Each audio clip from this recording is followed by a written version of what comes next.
नमस्ते बच्चों। पिछली वीडियो में हमने पॉलीसेकेराइड शुरू कर लिए थे, जिसमें हमने आपके सिलेबस का पहला पॉलीसेकेराइड स्टार्च पढ़ लिया था। स्टार्च पौधों में भोजन संचित करने का मुख्य साधन है। अब हम दूसरा पढ़ेंगे पॉलीसेकेराइड, वो है सेलुलोज। ये भी पौधों में ही पाया जाता है, या हम कहें कि स्टार्च तो जंतुओं में भी, शरीर में भी हो सकता है, क्योंकि भोजन के रूप में जंतु स्टार्च लेते हैं। लेकिन सेलुलोज मुख्यतः पौधों में ही मिलता है, केवल पौधों में मिलता है सेलुलोज। ये भी पॉलीसेकेराइड है। अणुसूत्र C6H10O5 n टाइम्स रिपीट होते हैं। ये सेम सूत्र है स्टार्च वाला, स्टार्च में भी यही सूत्र था। देखें, C6H10O5 n टाइम्स। तो यहाँ पर एक बात याद रख लीजिए, मैं पहले भी आपको कहा करती हूँ कि जब 2-3 एक जैसी बातें आप पढ़ते हैं टॉपिक्स, तो उनको तुलना करके लिया करें। तो स्टार्च और सेलुलोज दोनों के अणुसूत्र एक जैसे हैं। C6H10O5 n टाइम्स रिपीट होता है, केवल पौधों में मिलता है।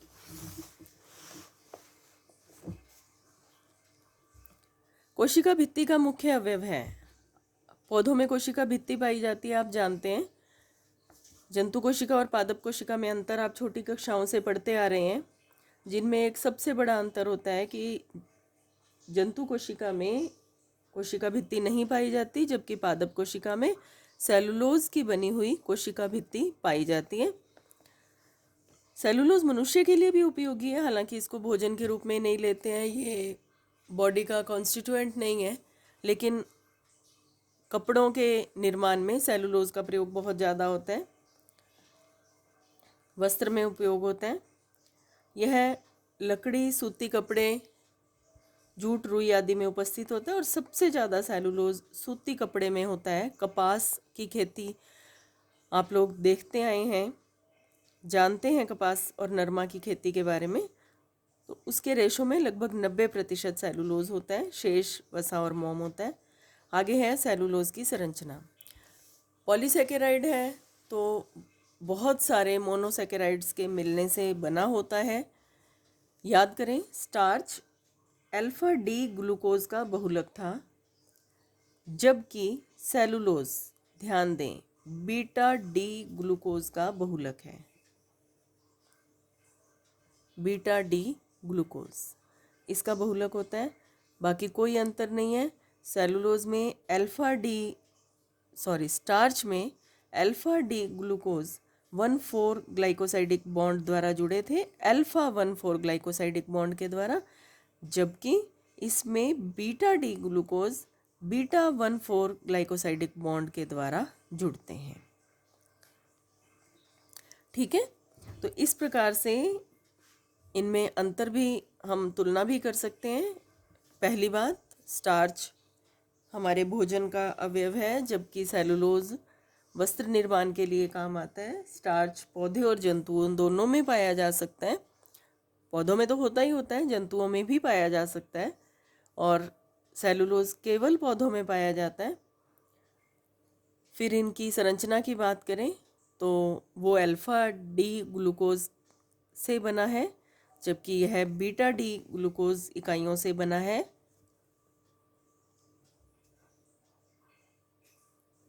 उसके बाद उसमें स्टार्च में अल्फा 1,4 ग्लाइकोसाइडिक बॉन्ड होता है, जबकि सेलुलोज में बीटा 1,4 ग्लाइकोसाइडिक बॉन्ड होता है। अब हमें इसकी स्ट्रक्चर पढ़नी है, तो इसकी स्ट्रक्चर आपको करवा देते हैं। सेलुलोज की संरचना बनाने के लिए हमें बीटा डी ग्लूकोज बनाने होंगे। बीटा डी ग्लूकोज की संरचना को याद करें। इसमें स्ट्रक्चर ध्यान करें। 1 नंबर कार्बन पर OH समूह रिंग से बाहर होता है, मतलब जब हम हावर्त संरचना बनाने लगेंगे तो ये OH समूह ऊपर की तरफ रहेगा, क्योंकि जो ग्रुप रिंग के अंदर होते हैं वो नीचे आते हैं। तो यहाँ पर जो अल्फ़ा डी ग्लूकोज था इसमें OH ग्रुप रिंग के अंदर था, तो हम अल्फ़ा डी ग्लूकोज की हावर्त संरचना जो कल हमने पिछली वीडियो में स्टार्च में बनाई थी, ये देखिए OH ग्रुप नीचे बना रहे थे हम, इसीलिए इसका ग्लाइकोसिडिक बॉन्ड भी इसी प्रकार से बनता है। लेकिन अब हमें जो संरचना बनानी है बीटा डी ग्लूकोज, उसमें हमें OH ग्रुप ऊपर बनाना है। तो इसको पहले हम बीटा डी ग्लूकोज एकलक बनाएंगे, फिर उसके बाद उनसे बहुलक सेलुलोज का निर्माण करेंगे। तो बीटा डी ग्लूकोज एकलक बनाते समय बस आपको एक बात का ध्यान रखना है कि अब इस प्रकार से नहीं बनेंगे। क्यों नहीं बनेंगे अभी आपको बता देंगे वो बात। अब हमें उन एकलकों को ऐसे एडजस्ट करना है, 1 2 3 ऐसे एडजस्ट होंगे ये। तो हम लगभग यहाँ से शुरू करते हैं इसको। Hexagonal ring structure,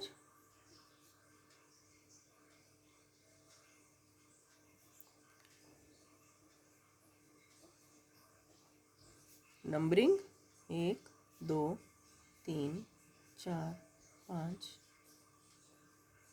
6। अब तक तो आपको याद हो गया, छठा कार्बन ऐसे आ जाता है क्योंकि हमें बनाना है बीटा डी प्लस ग्लूकोज। तो बीटा ग्लूकोज है तो 1 नंबर कार्बन पर OH समूह ऊपर की तरफ रहेगा, क्योंकि रिंग से बाहर होता है इसलिए ऊपर आ जाएगा। 3 नंबर में तो हमेशा से ही OH समूह ऊपर रहता है, बाकियों में OH नीचे रहता है, इस प्रकार। तो ये हमने एक ग्लूकोज बनाया बीटा डी ग्लूकोज। इस प्रकार से हमें ये, एक बार हम 3 बना लेते हैं ग्लूकोज। वैसे तो ये असंख्य ग्लूकोज इस प्रकार से जुड़े रहते हैं, तो हम स्ट्रक्चर को समझने के लिए एक बार 3 स्ट्रक्चर्स यहाँ बनाएंगे।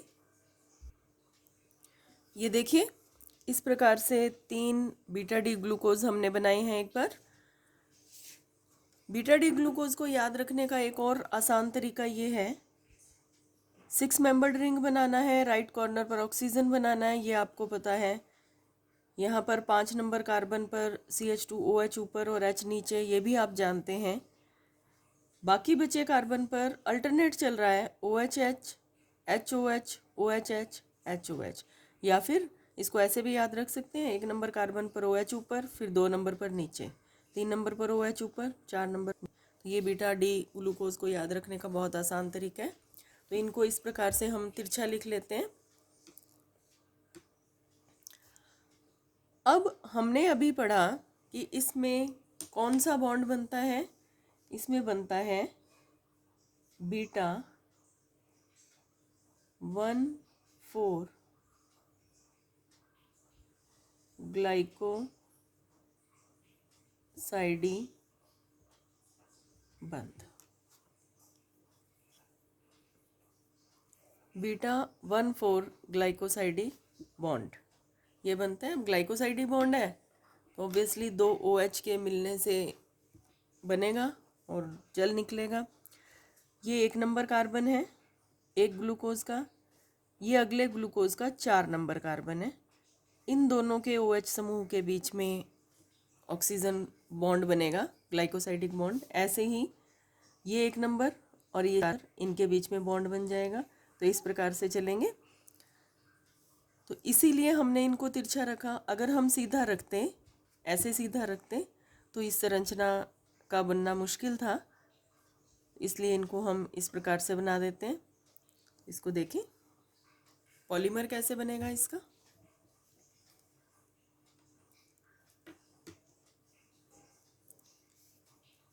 सेलुलोज की संरचना, ये तो अलग अलग ग्लूकोज हैं बेटा। सेलुलोज की संरचना बनाते समय हमें थोड़ा सा ध्यान रखना पड़ेगा, थोड़ी सी हमें ट्रिक लगानी पड़ती है। सबसे पहले हेक्सागोनल रिंग बना लेंगे।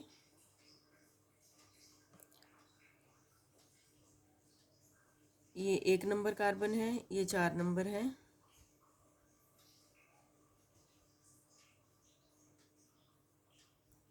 यहाँ से हम इसको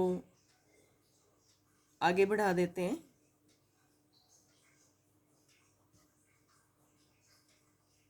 स्ट्रक्चर आगे बढ़ रही है। अब ये जो 1 नंबर कार्बन है, इस पर हमें ग्रुप्स लिखने नहीं है, क्योंकि यहाँ पर बॉन्ड बनाएंगे, इसलिए यहाँ पर हम ग्रुप्स लिखेंगे नहीं। बस यहाँ एक बात का आपको ध्यान रखना है कि नीचे H लिख देंगे, लेकिन ऊपर हमें ग्लाइकोसाइडिक बॉन्ड बनाना है, तो इस बॉन्ड को आगे बढ़ाएंगे, ऑक्सीजन लगाएंगे और इस बॉन्ड को वापस आगे बढ़ा देंगे। बस इतना आपको ध्यान रखना है। इस 1 नंबर कार्बन पर जो हमने ऊपर OH लिखना था, OH की जगह पर O लिखेंगे बॉन्ड को आगे बढ़ा करके, और इस बॉन्ड को फिर से आगे बढ़ा देंगे और यहाँ से हम अगली संरचना बनानी शुरू कर देंगे। प्रैक्टिस करें इनकी खूब।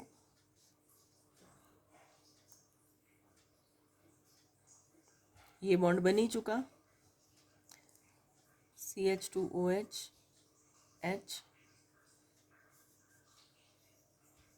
HOH OHH, यहाँ आएगा H। ये 1 नंबर कार्बन है, ये 4 नंबर है, यहाँ से इसको फिर से ऊपर बढ़ा देंगे, O,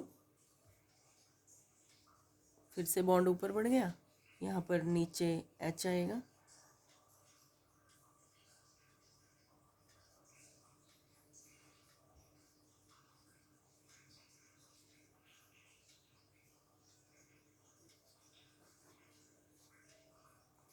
CH2OH H, और यहाँ पर बॉन्ड वापस ऊपर बढ़ जाएगा, H HOH OH H, ये 4 नंबर कार्बन। तो यहाँ पर आप देखें, ये स्ट्रक्चर ऐसे के ऐसे आगे बढ़ रही है। 1 नंबर और 4 नंबर दो इन्वॉल्व हैं, 1 और 4 के बीच में ग्लाइकोसाइडिक बॉन्ड बन रहा है, इनको बोलते हैं β14 ग्लाइकोसाइडिक बॉन्ड, और ये है जो संरचना बनी वो है सेलुलोज। इस प्रकार से इस संरचना को बनाया जाता है। इसको बनाने की प्रैक्टिस करें। यदि आपको आ रही है तो वीडियो को बार बार देखें, बनाते हुए देखें, जिससे आप सीख जाएंगे। अब ये संरचना आपकी बुक से थोड़ी अलग संरचना है। अगर आप बुक में देखेंगे तो यह संरचना कुछ अलग नज़र आती है आपको। बुक में जो स्ट्रक्चर बनी हुई है वो मैं आपको दिखा देती हूँ। थोड़ी सी मिस प्रिंटिंग लगी मुझे। ये संरचना देखिए, यहाँ पर 1 नंबर कार्बन ऊपर H नीचे OH, 4 नंबर कार्बन ऊपर H नीचे OH, और इनके बीच में बॉन्ड बनाया गया है। तो यहाँ पर नीचे OH लगा है, इसका मतलब ये तो अल्फा ग्लूकोज हो गया, जबकि हमें बनाना था बीटा ग्लूकोज, जिसमें OH 1 नंबर कार्बन पर ऊपर रहता है। तो हमें बीटा ग्लूकोज बनाना था, ये अल्फा ग्लूकोज है। और ये अगर आप ध्यान से देखें तो सेम वही स्ट्रक्चर है जो स्टार्च के एमिलोज में थी। ये देखिए, आप तुलना करके देख लेना इन दोनों संरचनाओं की, ये बिल्कुल एक जैसी स्ट्रक्चर्स हैं। तो हो जाता है कभी कभी इसको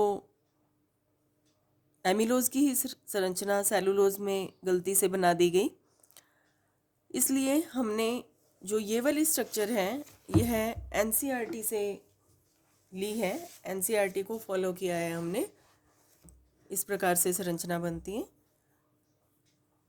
तो ये आपके लिए आसान भी है और इसको आप डिफ्रेंशिएट भी कर सकते हैं, क्योंकि यह सेलुलोज की संरचना हमने कुछ अलग बना ली स्टार्च से, तो आपको याद करना और इसकी प्रैक्टिस करना भी आसान रहेगा।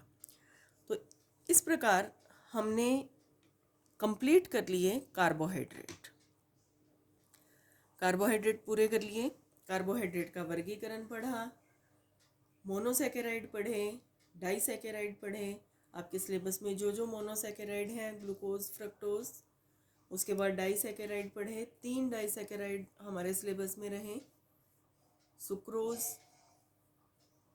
जो ग्लूकोज और फ्रक्टोज से बना, माल्टोज जो 2 ग्लूकोज से बना, और लैक्टोज जो ग्लूकोज और गैलेक्टोज से बना। ये 3 प्रकार के डाइसैकेराइड भी हमने पढ़ लिए। और जब हमने लैक्टोज पढ़ा तो हमने एक और मोनोसैकेराइड पढ़ा, गैलेक्टोज। एक बात और, 2 मोनोसैकेराइड पढ़े हैं, ग्लूकोज और फ्रक्टोज। 2 मोनोसैकेराइड पढ़े हैं, ग्लूकोज और फ्रक्टोज। दोनों के अणुसूत्र समान हैं, C6H12O6, और फ्रक्टोज का भी सूत्र C6H12O6। बहुत इंटरेस्टिंग बात आ रही है, 2 मोनोसैकेराइड है हमारे सिलेबस में, ग्लूकोज और फ्रक्टोज, दोनों के अणुसूत्र समान हैं, मतलब दोनों समावयवी हैं। उसके बाद हमने 3 डाइसैकेराइड पढ़े हैं, सुक्रोज, माल्टोज और लैक्टोज। उनको भी देख लेते हैं। सुक्रोज अणुसूत्र C12H22O11, ग्लूकोज और फ्रक्टोज से बना, अणुसूत्र C12H22O11। इसके बाद है माल्टोस, अणुसूत्र फिर से वही C12H22O11, लेकिन बना 2 ग्लूकोज अणुओं से बना। सुक्रोज एक ग्लूकोज एक फ्रक्टोज से बना था, माल्टोज वही अणुसूत्र है लेकिन बना है 2 ग्लूकोज अणुओं से। और तीसरा हमने पढ़ा लैक्टोज, अणुसूत्र फिर वही C12H22O11, लेकिन बना है ग्लूकोज और गैलेक्टोज से। तो ये तीनों सुक्रोज, माल्टोज और लैक्टोज, ये तीनों समान अणुसूत्र रखते हैं, समावयवता प्रदर्शित करते हैं। इनमें अंतर ये है कि इनके कॉन्स्टिट्यूएंट्स मोनोसैकेराइड्स अलग अलग हैं। ये बात आपको अपने दिमाग में रखनी है। इसी प्रकार से हमने 2 पॉलीसैकेराइड पढ़े, स्टार्च और सेलुलोज। दोनों का समान अणुसूत्र है, दोनों का अणुसूत्र एक जैसा है। क्या है? दोनों का अणुसूत्र समान है, C6H10O5 एन टाइम्स रिपीट हो रहा है, और ऐसे ही सेलुलोज में भी C6H10O5 एन टाइम्स रिपीट हो रहा है। अंतर, स्टार्च बना था अल्फा डी ग्लूकोज से, देखिए अल्फा डी ग्लूकोज से बना, जबकि सेलुलोज बना है बीटा डी ग्लूकोज से। ये इन दोनों का मुख्य अंतर है।